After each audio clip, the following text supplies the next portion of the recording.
সানি কথা বেশ ভালো বলে। Sunny speaks reasonably well. এখানে দেখার বিষয় যে সানি স্পিক্স হলো সব প্রেজেন্টেতেই থার্ড পার্সন সিঙ্গুলার নাম্বার হলে, মানে হি, শি বা ইট বা কারোর নাম হলে সেটা স্পিক্স হয় এস সাউন্ড একটা জোরে। আমরা দেখবো এটা। রিজনেবলি মানে হচ্ছে বেশ ভালো অর্থে। হানি বেড়াতে গিয়েছে, honey has gone to a tour or outing.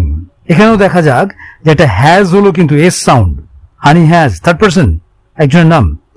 ও ঠিক মতো কাজটা করছে না, she is not doing the thing or work well. Is, আবার সেই ইজ হলো। এখানেও কিন্তু সেই একটা থার্ড পার্সন সিঙ্গুলার, ও মানে হি বা শি এর ক্যাটাগরিতে পড়ে।